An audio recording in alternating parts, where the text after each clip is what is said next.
요즘에 날마다 관심 있게 지켜보는 그 관심사가 코로나19에 확진된 확진자 수입니다. 숫자에 관심이 있어서가 아니라 이 확진자 수에 따라서 정부의 방침이 달라지기 때문입니다. 1단계냐 또 4단계냐 이 단계에 따라서 어떤 조치가 내려지면 거기에 따른 사람들의 삶에 영향이 굉장히 크게 미칩니다. 그래서 하루하루 발표하는 이 확진자의 수가 초미의 관심사가 되고, 이로 인한 긴장감 또는 두려움, 이런 것들이 우리가 일상 삶에서 누리는 기쁨과 그런 활력을 잃게 만들고 있습니다. 이 코로나19라고 하는 희귀한 괴물이 나타나서 지금 온 세상을 흔들어 놓고 사람들을 조종하고 지배하려고 있습니다. 그래서 사람들은 이것을 매우 걱정하고 있고 두려워하고 있습니다. 그러나 우리 성도들은 좀 더 냉철하게 이 현실을 볼 수 있어야 됩니다. 이 세계 역사 속에 이러한 재앙들은 수없이 많이 있었습니다. 과거에도 흑사병이라고 하는 그런 전염병이 유행을 해서 수많은 사람들이 희생되기도 했습니다. 크고 작은 전쟁들로 인한 재앙도 많았습니다. 그런가 하면 자연으로부터 오는 재앙도 있었고, 세계적인 경제 공황을 맞으면서 사람들이 고통을 받기도 했습니다. 이런 여러 가지 재앙들이 사람들을 흔들어 놓을 때가 역사 속에 참 많았다는 것입니다. 특별히 우리가 예수 믿는 그리스도인들에게는 정말 혹독한 박해를 받는 그런 시대도 있었습니다.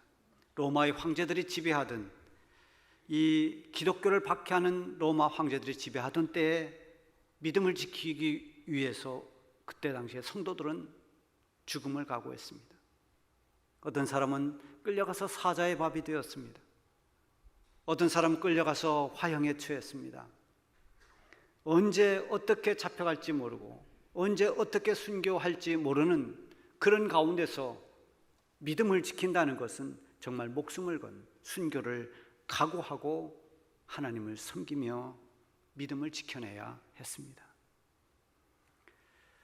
우리도 세상을 사는 동안에 어떤 위기든지 어떤 재앙이든지 만날 수 있습니다. 다시 말하면 우리를 불안하게 하고 두렵게 하는 이 신앙생활의 장애물을 우리는 언제나 만날 수 있다는 것입니다. 코로나19가 바로 그런 것입니다. 우리가 사는 이 시대에 만난 하나의 장애물입니다. 삶을 불편하게 하고 힘들게 하는 장애물, 그렇게 보아야 됩니다. 중요한 것은 이 장애물 때문에 우리가 가지고 있는 소중한 믿음을 결코 잃어버려서는 안 됩니다. 믿음의 경주를 멈추거나 포기해서는 안 되는 것입니다. 때로는 하나님께서도 장애물을 놓기도 합니다. 그러나 하나님께서 우리에게 놓는 장애물은 우리가 거기에 걸려 넘어지라고 놓으시는 것이 아니라 그 장애물을 극복하고 좀 더 강한 하나님의 사람으로, 좀 더 연단된 하나님의 사람으로 거듭나게 하시려고 연단의 차원에서 장애물을 놓기도 하십니다. 하나님께서 장애물을 놓는 것은 오히려 우리를 위함이고 우리를 강하게 훈련시키는 것입니다. 그 장애물 속에는 하나님의 따뜻한 사랑이 있습니다. 이것을 깨달으면 우리는 장애물 앞에서 두려움이 사라집니다. 장애물을 뛰어넘어갈 수 있는 용기를 얻게 됩니다. 어떤 재앙 속에서도 하나님이 주신 그 기쁨, 그것을 잃지 않고 열심히 주를 섬길 수 있는 그런 힘이 나는 것입니다. 어제와 오늘 우리 교회 바로 옆에 있는 서구문화체육관에서 미스터 트롯 공연을 지금 하고 있습니다. 코로나 확진자 수가 1000명이 훌쩍 넘어가고 있습니다만 아랑곳하지 않고 이런 대규모 행사가 진행됩니다. 어제 오후 2시에 첫 공연이 있었습니다. 어제 아침부터 팬들이 몰려왔습니다. 아마 가수마다 다 고유의 색깔이 있는 것 같아요. 어떤 가수는 무슨 색 다 색깔이 있는 거예요. 그 색깔을 다 맞춰서 입고 오는 사람이 많았어요.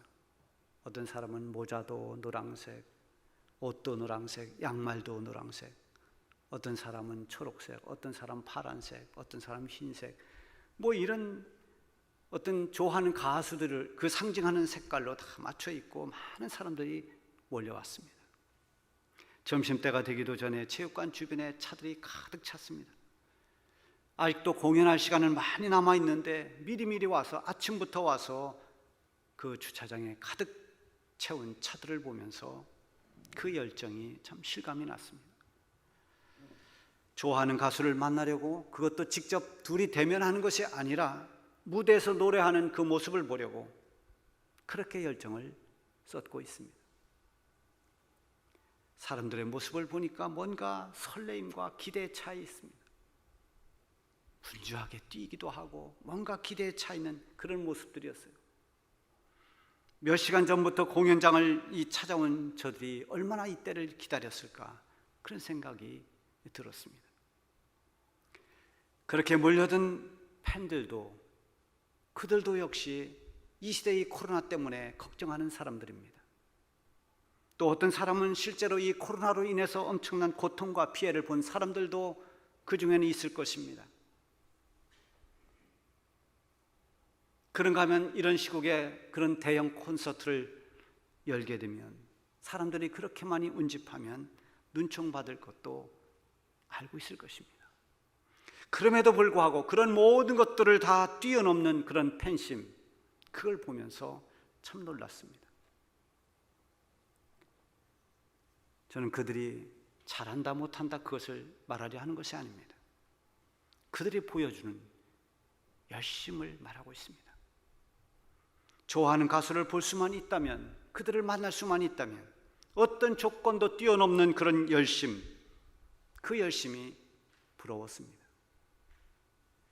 그렇게 우리가 하나님을 사랑한다면, 그렇게 우리 하나님을 좋아하고 하나님 만나기를 기대하고 그런 열정으로 하나님을 섬길 수만 있다면 하나님이 얼마나 기뻐하실까, 그런 생각이 들었습니다. 팬들은 많은 것을 원하지도 않습니다. 아마도 사인을 받거나 같이 함께 사진을 찍는다면 만족할 겁니다. 대부분의 팬들은 그들의 노래를 들으면서 그것으로 만족합니다. 아무리 자기 팬이라 하더라도 가수가 그 팬들 한 사람 한 사람의 삶에 간섭할 수가 없습니다. 도와줄 수가 없습니다. 그 고통에 함께 할 수 없습니다. 그래도 팬들은 가수를 좋아합니다.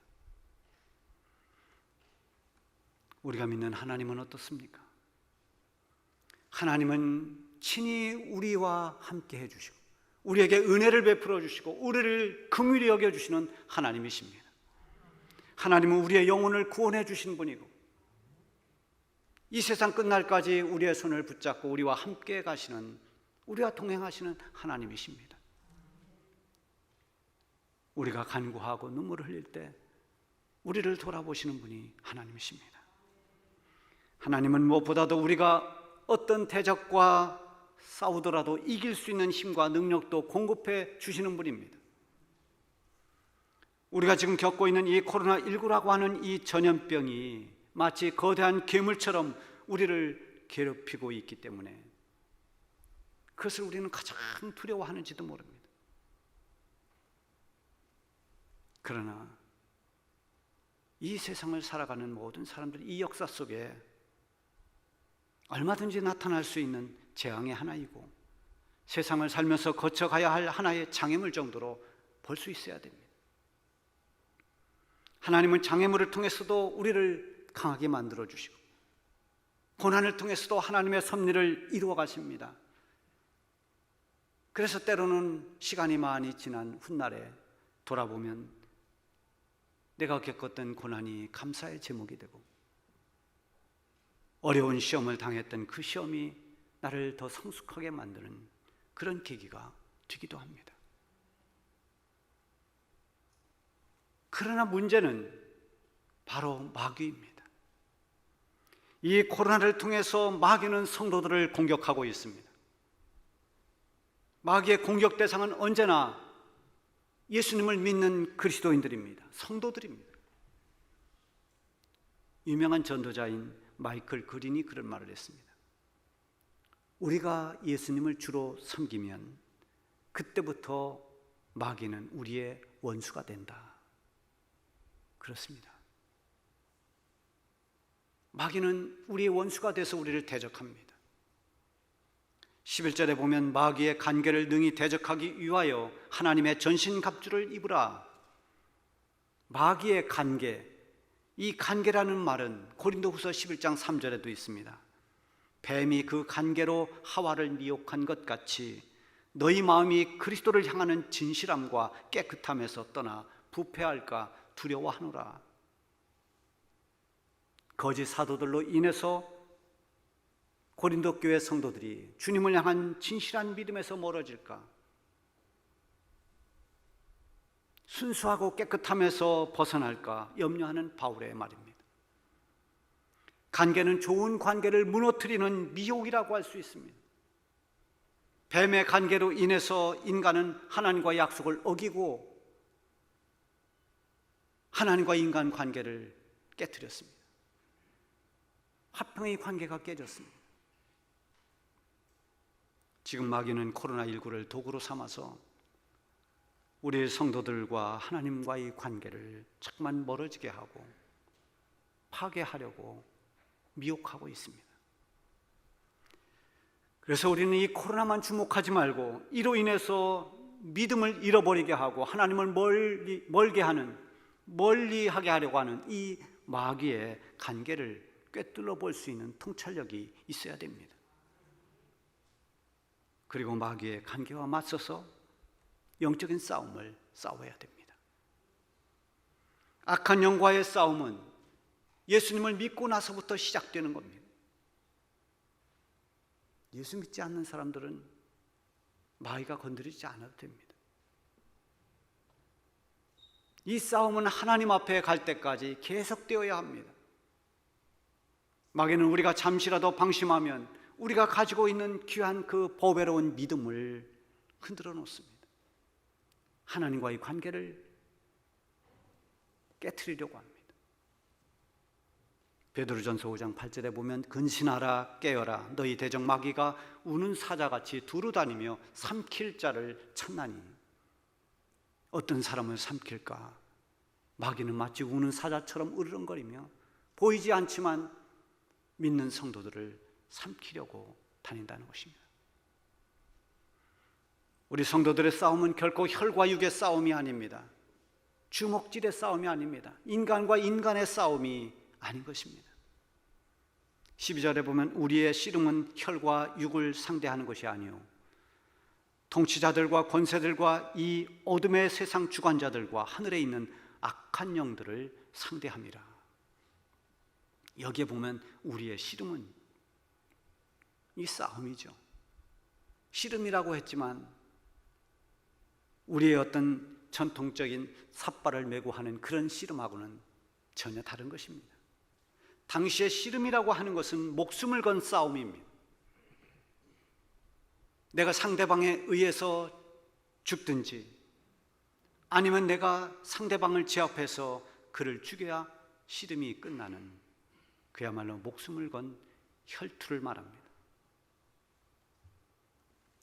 악한 영들은 통치자나 권세자들을 통해서도 성도들을 공격합니다.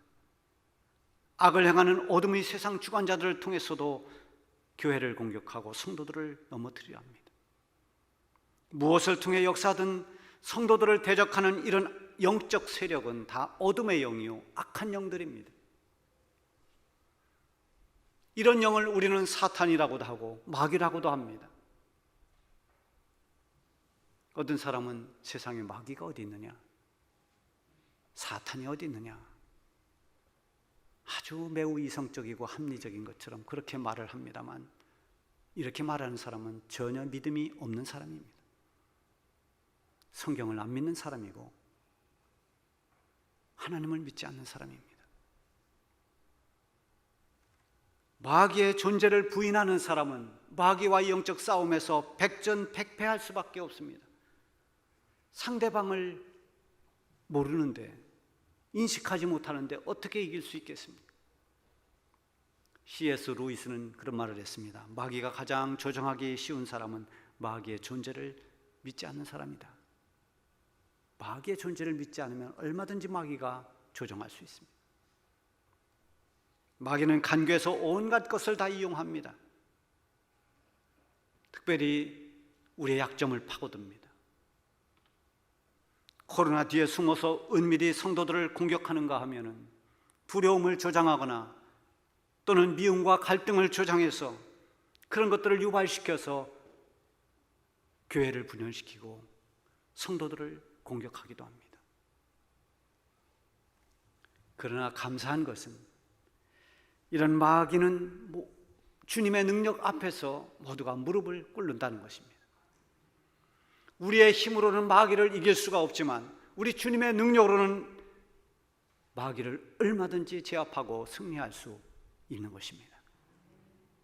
10절에 보면 끝으로 너희가 주 안에서와 그 힘의 능력으로 강건하여지고, 우리가 주 안에 거할 때, 그리스도 안에 거할 때, 그리고 주님이 주시는 그 능력을 공급받을 때 강건해집니다.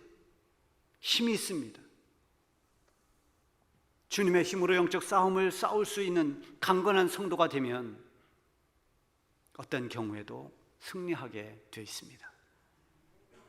언제든지 주님의 힘을 힘입을 때, 주님의 능력을 의지할 때 승리하는 것입니다.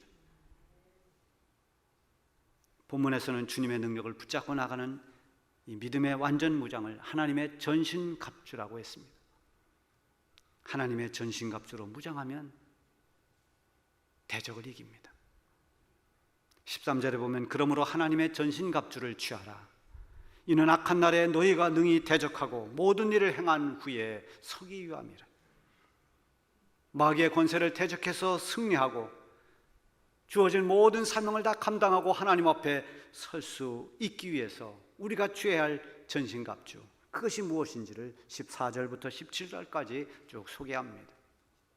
마치 전쟁에 나가는 전쟁 무사처럼 그런 모습에 비유해서 하나님의 전신갑주를 설명했습니다. 진리의 허리띠, 이 허리띠는 중심을 잡아매는 것입니다. 허리띠를 단단히 조일 때 힘을 쓸 수 있습니다. 진리는 허리띠라고 그랬습니다. 진리하면 보통 하나님 말씀이나 예수 그리스도를 말합니다만, 여기서 말하는 진리는 그것보다는 진실함, 참됨, 이런 의미가 있습니다. 하나님 앞에서 우리의 믿음이 진실해야 됩니다. 진실한 사람 앞에서 마귀는 힘을 쓰지 못합니다. 우리 성도들의 신앙은 언제나 거짓 없는 진실함이 있어야 됩니다. 그리고 의의 호심경이라고 했습니다. 이 호심경은 전의 성경에는 흉배라 그랬죠. 가슴에 대는 것입니다. 가슴 보호막입니다. 보호하는 장치입니다. 자신의 의가 아닌 하나님의 의로 무장할 때 마귀는 힘을 쓸 수 없습니다. 그리고 복음의 신입니다. 여기서 복음을 평안의 복음이라고 했습니다. 복음은 하나님과의 관계에서 평화를 주었습니다. 하나님과 화목한 관계를 만들어 주었습니다. 복음은 바로 예수 그리스도, 우리 주님께서 십자가에 죽으심으로 우리를 구원해 주신, 그래서 하나님과의 관계를 회복시킨, 이게 복음입니다. 복음을 가지고 마귀와 맞서면 마귀는 물러갑니다. 복음을 들고 나가고 그 복음을 받아들이면 사단의 권세 아래 있던 사람들이, 죄 아래 매여 있던 사람들이 사단으로부터, 죄로부터 해방됩니다. 그리고 믿음의 방패입니다.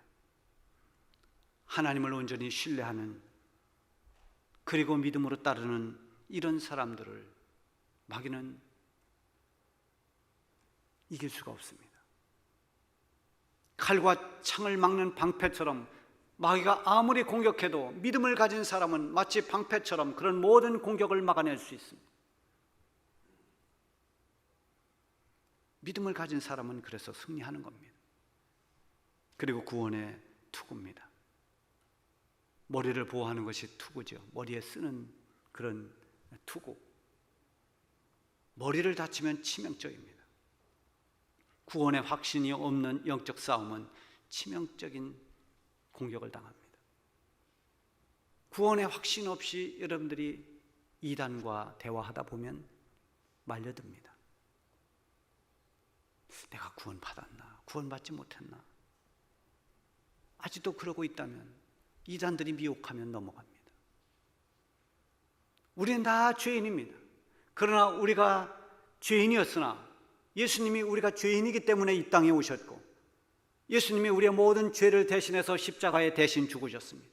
예수님이 십자가에서 흘리신 그 보혈의 피가 우리의 모든 더러운 죄를 깨끗하게 씻어주셨습니다. 누구든지 예수님을 믿는 사람은 주님의 그 보혈의 피로 죄사함을 받고 죄에서 해방됐습니다. 그래서 우리는 죄인이었으나 이젠 그리스도 안에서 하나님의 은혜로 의인이 되었습니다. 하나님의 은혜로 구원을 받았습니다. 예수 믿고 구원받은 것입니다.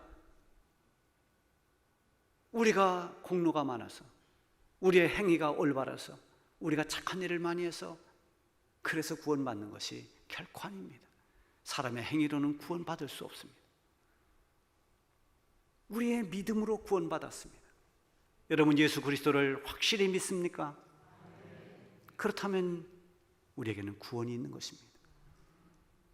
믿음으로 구원받은 이 구원의 확신을 가지고 나아가야 마귀를 이길 수 있고 이단들의 미혹을 이길 수 있습니다. 그리고 끝으로 성령의 검입니다. 이것은 하나님의 말씀을 말합니다. 검은 적을 쓰러뜨릴 수 있는 공격용 무기입니다. 하나님의 말씀으로 무장하고 영적 싸움을 싸울 때 마귀는 도망갑니다. 예수님도 40일 금식 기도를 마친 후에 마귀가 와서 시험했습니다. 그때 예수님이 마귀를 물리친 것이 무엇입니까? 말씀으로 다 물리쳤습니다. 말씀은 성령의 검이요 승리의 검입니다. 이렇게 하나님의 전신갑주로 무장할 때 마귀는 결코 우리를 넘어뜨리지 못합니다. 하나님의 전신갑주로 무장할 때 그 완벽한 완성이 기도라고 하는 것입니다. 마귀와 대적할 때 하나님의 전신갑주를 입고 동시에 하나님의 능력을 붙잡는 기도가 필요합니다. 기도한다는 것은 하나님의 도움을 구하는 것이고 하나님의 능력을 힘입는 것입니다. 그래서 성도들은 서로를 위해 기도해야 됩니다. 기도를 통해서 하나님의 능력을 받아야 되고 하나님의 도움을 구해야 됩니다. 18절에 보면 모든 기도와 간구를 하되 항상 성령 안에서 기도하고 이를 위하여 깨어 구하기를 항상 힘쓰며 여러 성도를 위하여 구하라. 성도들을 위해 기도하라 했습니다. 그런가 하면 바울은 자기 자신을 위해서도 기도를 부탁합니다. 19절에 보면 또 나를 위하여 구할 것은 내게 말씀을 주사 나로 입을 열어 복음의 비밀을 담대히 알리게 하옵소서 할 것이니 바울은 말씀을 전하는 사람입니다. 복음을 전하는 사람입니다. 말씀을 들고 서는 사람, 말씀을 전하는 사람, 이런 사람들에게 하나님의 능력은 절대적으로 필요한 것입니다. 그래서 바울은 나를 위해 기도해 달라고 말합니다.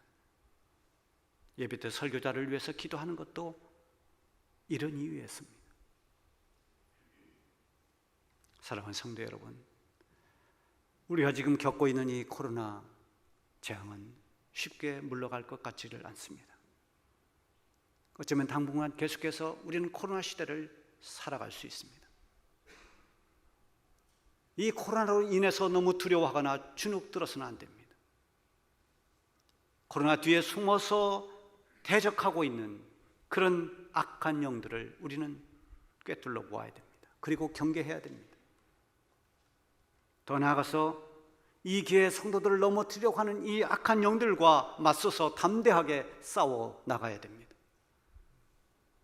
우리가 하나님의 전신갑주로 무장하고 하나님의 능력을 힘입으면 모든 대적을 우리는 반드시 이길 수 있습니다.